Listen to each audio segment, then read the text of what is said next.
अब आपको दिखाते हैं। अभिलाष दास जी कहते हैं कि शरीर में कोई चक्कर नहीं है, कोई कमल नहीं है, और इनको चीर कर देख लो, कुछ नहीं मिलेगा।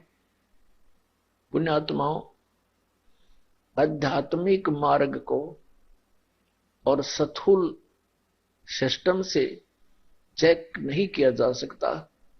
अब जैसे जितने भी इस दास के भक्त हैं और ठीक भक्ति नियमानुसार कर रहे हैं, उनको अपनी भक्ति के जो लक्षण होते हैं वो आंखों के सामने दृष्टिगोचर होते हैं, वो सूक्ष्म रूप में होते हैं और साकार होते हैं। हमारी आंखों के सामने बहुत ढेर सारे ऐसे साकार वस्तुएं सामने घूमती नजर आती हैं और उनको कोई दूरबीन नहीं देख सकती, कोई एक्सरे उनको नहीं कैच कर सकता और हमें साफ दिखाई देते हैं।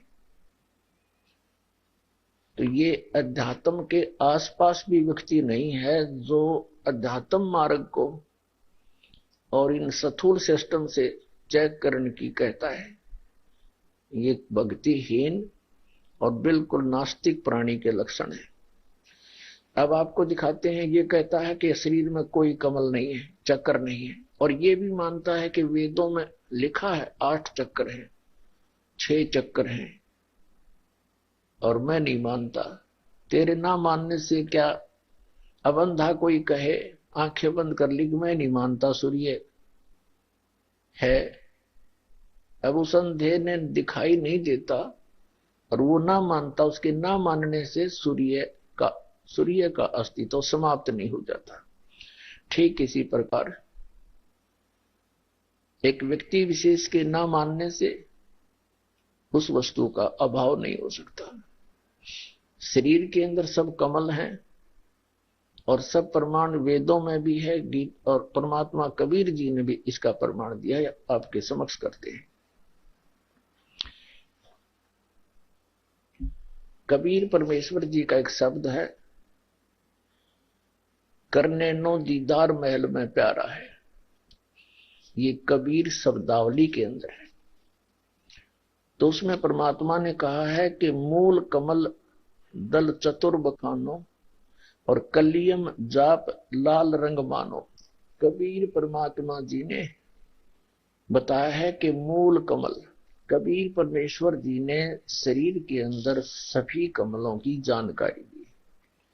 उनमें से कुछ एक आपको दिखाते। ये एक समझो चित्र है, ये एक मनुष्य का चित्र है और इसमें कमलों की जानकारी दे रखी है। ये कबीर परमात्मा के दिए अध्यात्म ज्ञान उनकी वाणी के आधार से और अनुभव से बना रहा है। ये मूल कमल, इसकी 4 पंखड़ियां हैं। ये इसको वैसे आगे दिखाया है, लेकिन ये बैक साइड में सब जो बैक बोन पर होते हैं, पिछले रीढ़ की हड्डी पर, गुदा से 2 उंगल ऊपर,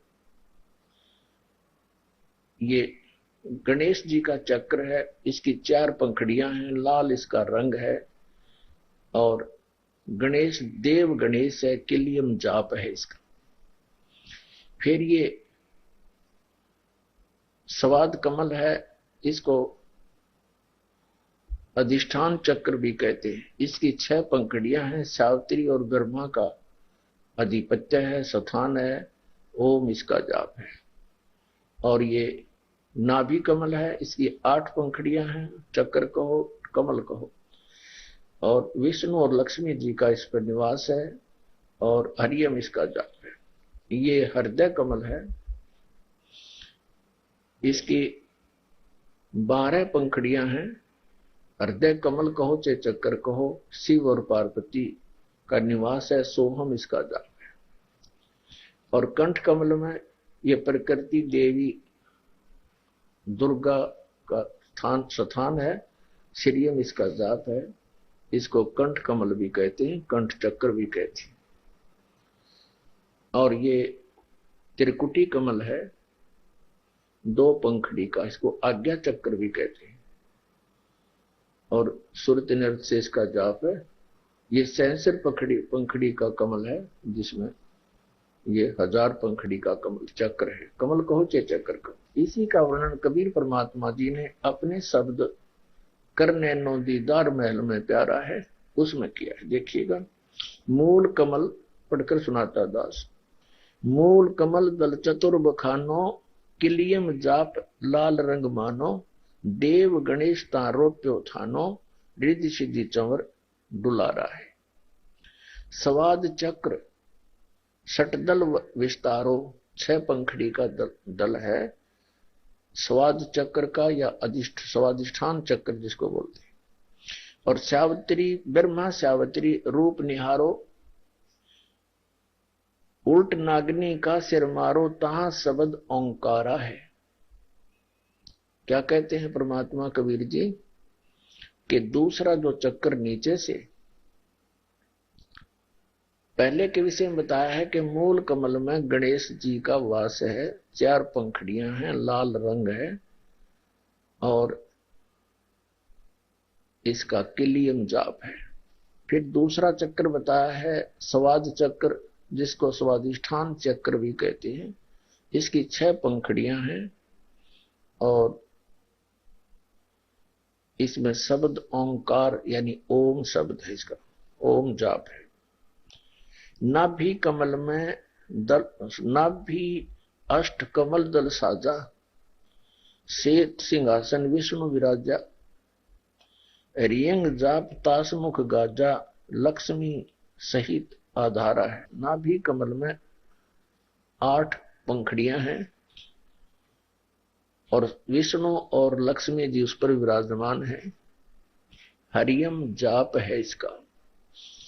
12 कमल हृदय के माही, जंग गौर शिव ध्यान लगाही, सोहम शब्द तहां दुन छाई, गन करें जय जयकारा है। क्या बता रहे हैं परमात्मा कबीर जी कि हृदय कमल इन दोनों सतनों के बीच में सेंटर में यहां पर बीचे रीढ़ की हड्डी के अंदर की तरफ बैकबोन से चिपके हुए ये सभी कमल हैं। इसमें बताया है कि हृदय कमल यानी मध्य का कमल है। इसमें भगवान शिव और पार्वती का निवास है। इनका ये सोहम जाप है और इसकी 12 पंखड़ियां हैं इस कमल चक्र की। 16 कमल कंठ के माही, ताही बसे अविद्या बाई, हरिहर ब्रह्म चंवर डुराई, जहां श्रीयंग नाम उचारा है। अब क्या बता रहे हैं कबीर जी परमेश्वर जी कि कंठ कमल में, ये कंठ कमल जो यहां इसके बैक में यहां पर, इसमें इस अविद्या बाई अर्थात दुर्गा का कमल है। इसकी 16 पंखड़ियां हैं और श्रीयम जाप है इसका। फिर बताते हैं उसके ऊपर तापर कंज कमल है भाई, बंग भंवर दो रूप लखाई, निज मन करता वहां ठकुराई, सो नैनन पिछुआरा है। अपना आत्मा ये स्पष्ट हो गया। आगे फिर सहस्रार कमल भी बताया है, घंटा शंख सुनो दुन दोई, और सहस कमल दल जगमग होई। सहस्रार कमल भी बताया परमात्मा ने, तामद करता निरखो सोई, बंक नाल 10 पारा है। अब ये आपको सिर्फ इतना ही दिखाना चाहता था दास के कबीर परमात्मा की वाणी में इन सभी चक्रों का वर्णन है और ये सही है। प्रत्येक मानव शरीर के अंदर, स्त्री या पुरुष के शरीर में ये विद्यमान है। और उधर से ये अभिलाष दास जी स्वयं स्वीकार करता है कि वेदों में भी चक्रों का वर्णन है, लेकिन अभिलाष दास जी कहते हैं नहीं, ऐसा कुछ नहीं है। तो ऐसे व्यक्ति को परमात्मा का द्रोही ना कहें तो और क्या कहें। नास्तिक व्यक्ति है ये, और मानव समाज के नाश के लिए ही जन्मा है, इसमें कोई दो राय नहीं। अब इस अभिलाष दास नास्तिक से किसी ने प्रश्न किया, आपका इष्ट देव कौन है? इसने बताया कि सतगुरु हमारा इष्ट देव है। सतगुरु से आपका क्या तात्पर्य है, ये प्रश्न किया। उत्तर दिया अभिलाष दास जी ने कि जो सच्चा ज्ञान दे वो सदगुरु होता है। ठीक। फिर प्रश्न किया कि क्या जीव ही ब्रह्म है जैसा आप मानते हैं? तो ये कहता है जीव ही ब्रह्म है। फिर इससे प्रश्न किया कि क्या आप कबीर पंथ से संबंधित हैं? क्या आप कबीर पंथी हैं? ये भी कहते हैं। इसने कहा कि हां, मैं कबीर पंथी हूं। अपनात्मा एक तरफ तो ये कबीर जी को अपना इष्ट मानते हैं। फिर इनसे प्रश्न किया कि क्या कबीर जी भगवान है? कहता नहीं, वो एक जीव है, मानव है। इस पारखी अभिलाष दास का ये कहना कि जीव ही ब्रह्म है, इस सृष्टि का कोई ईश्वर नहीं है जिसने संसार बनाया हो, आपे बनाया है। अपने आत्माओं, यदि कबीर साहिब भी जीव, यानी कबीर साहिब भी जीव और जीव ही परमात्मा, अभिलाष दास भी जीव और ये भी परमात्मा, जीव ही भगवान, तो कबीर साहिब भी भगवान, अभिलाष दास भी भगवान। फिर एक भगवान ने दूसरे भगवान को इष्ट मानने की क्या आवश्यकता पड़ेगी? अब भगवान की परिभाषा से भी परिचित नहीं ऐसे व्यक्ति जो ऐसी धारणा रखते हैं। गधा भी जीव, ये अपने शिष्यों की तरफ संकेत करके कहता है कि इनकी पूजा करो, ये सब भगवान है। फिर तो गधा भी भगवान है, वो भी बांध ले एक आश्रम में। कोई बात करते हैं ये लोग, सिर नहीं इनका, पैर नहीं, और दावा करते हैं अध्यात्मवादी होने की। इससे प्रश्न किया कि इस संसार की उत्पत्ति कैसे हुई? ये क्या कहते हैं कि संसार की उत्पत्ति हुई ही नहीं,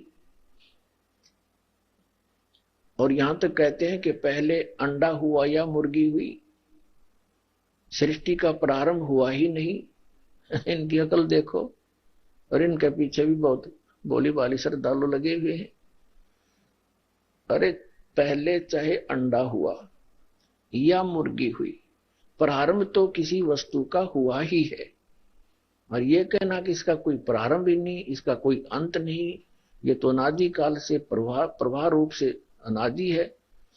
प्रवाह रूप तो बाद में बना, पहले इसकी उत्पत्ति हुई है।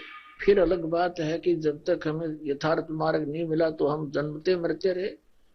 ये अपना सिद्धांत मान लिया, अटल नहीं है ये सिद्धांत।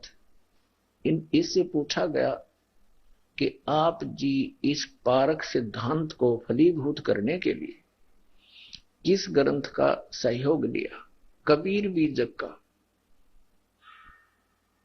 अब कबीर बीजक का सहयोग क्यों लिया? एक जीव के द्वारा लिखी हुई वाणी को अपने समर्थन में और अपने अज्ञान को बढ़ाने के लिए उसका सहयोग क्यों लेना पड़ा? एक दूसरे भगवान ने, अभिलाष दास भी भगवान क्योंकि जीव है वो, कबीर साहब भी उसकी दृष्टि में जीव है, तो वो भी जीव और अभिलाष दास भी जीव।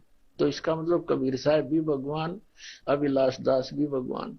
तो एक भगवान को दूसरे भगवान से सहयोग लेने की आवश्यकता पड़ेगी। तो इस ब्रह्म की यानी ईश्वर की डेफिनेशन समाप्त कर दी इस व्यक्ति ने, परिभाषा ही नाश कर दिया।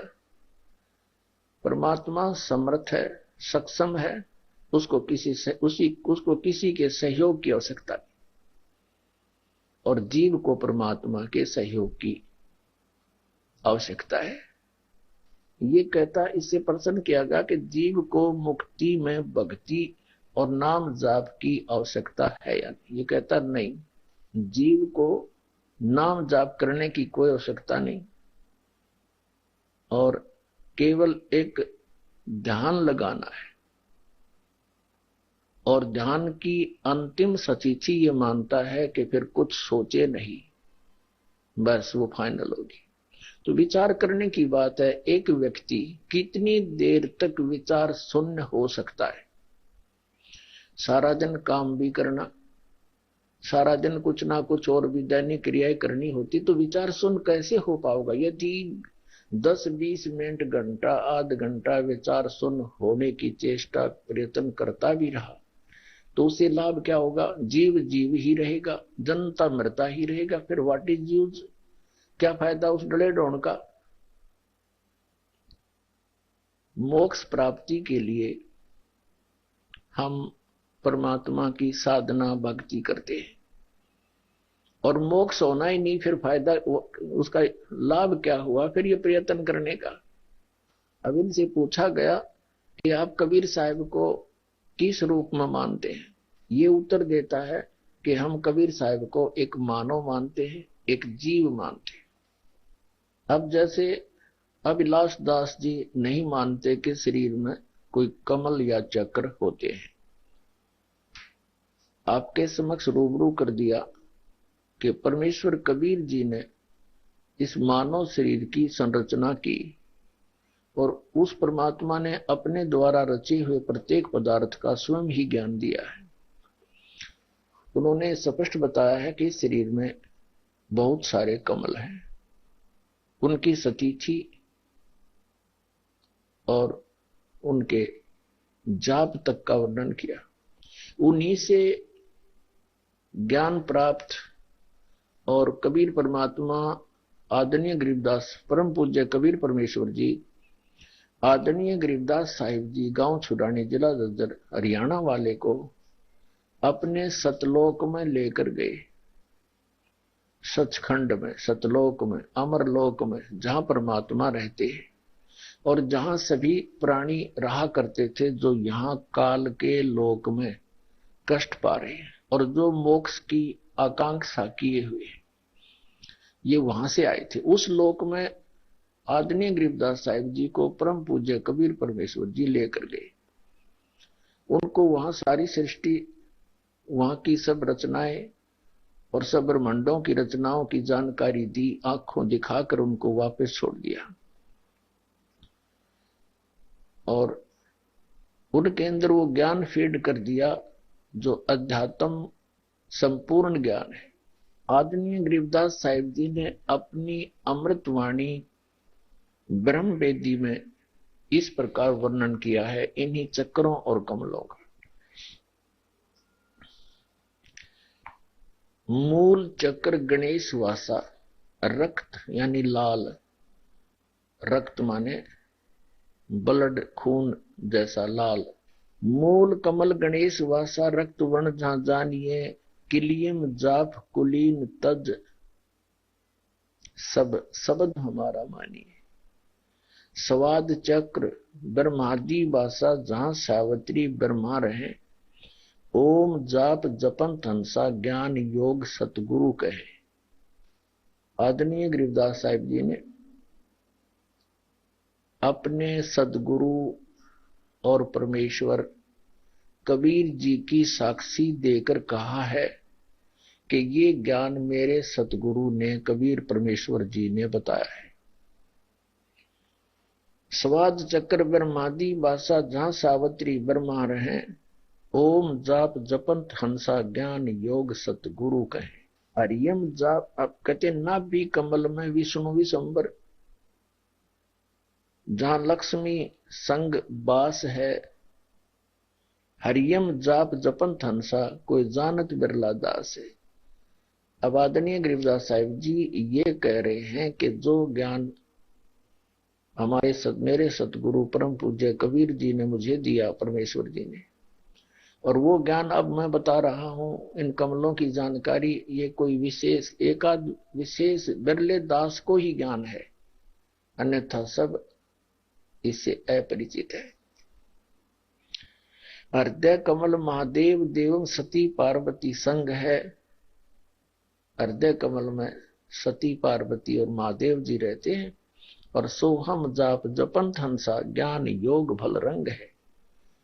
इनके जाप भी बता रहे हैं कि ये करने होते हैं, जो हम सभी आपको करने के लिए श्रद्धालुओं को देते हैं। ये हमारा प्रथम प्राथमिक मंत्र है। आदरणीय गरीबदास साहिब जी आगे बता रहे हैं कि कंठ कमल में बसे अविद्या, जो कहते हैं जो कबीर परमेश्वर का ज्ञान है, एज डी तो उन्होंने आदरणीय गरीबदास साहिब जी में फीड कर रखा है। और आंखों देखा उन्होंने, आंखों उनकी दिव्य दृष्टि खोल दी जो परमात्मा ने रचना की इस शरीर की, और उसी को आदरणीय गरीबदास साहिब अपनी दिव्य दृष्टि से देख देख कर एज डी से बोल दिया कहां कहां क्या सची थी इस शरीर में, और वो स्पष्ट है।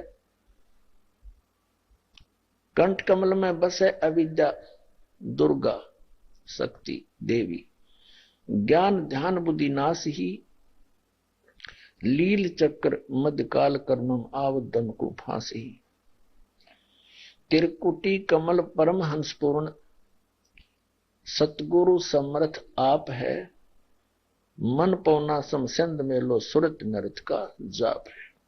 फिर सहस कमल दल आप साहेब जो फूलन मदगंध है, पूर रहा जगदीश जोगी सत समर्थ निर्बंध है।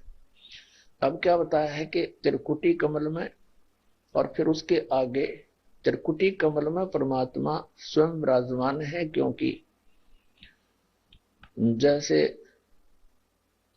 प्रत्येक देश में एक राजदूत भवन होता है, तो राजदूत जो जिस देश का राजदूत वहां रहता है तो उस देश का रिप्रेजेंटेटिव है, वो देश माना जाता है, वहां का प्रधानमंत्री के रूप समझो वो वहां होता है। ऐसे परमात्मा यहाँ अन्य रूप में प्रत्येक ब्रह्मांड में रहते हैं। अब यहां कहा कि सहस कमल दल आप साहेब जो फूलन मदगंध है, सहस्रार कमल ये इस ज्योत निरंजन सरपुरुष अर्थात काल भगवान का कमल है, और इसके अंदर परमात्मा की भी उपस्थिति एक ऐसे है जैसे इस प्रकार समझो जैसे हमारा प्रधानमंत्री जी वो निराकार रूप में उसकी शक्ति प्रत्येक स्टेट में विराजमान है। इसलिए कहा है कि सहस कमल दल आप साहेब जो फूलन मदगंध है, जैसे फूल की जो सुगंध है और वो उसे निकल कर जा रही, वो दिखाई नहीं देती लेकिन विद्यमान है, वो अपना काम कर रही है। ऐसे तो ये एकाधी भोली आत्मा इस तत्व ज्ञान को ना समझकर विचलित हो जाती है। कैसे सहस्रार कमल में ब्रह्म वेदी में तो कबीर साहब कहते समर्थ आप है, समर्थ तो कबीर साहब हैं, जबकि सहस्रार कमल तो काल का ब्रह्म का है। तो ये आपकी बालक सोच है, आप इस अग्रम अग्रम में ना पड़ो, क्योंकि अभी तक आपने ज्ञान ही सुना था, ज्ञान अब प्रारंभ है। तो इस प्रकार इस दास के वचनों पर अब विश्वास करो, क्योंकि ये दास अपनी तरफ से कुछ नहीं कहता।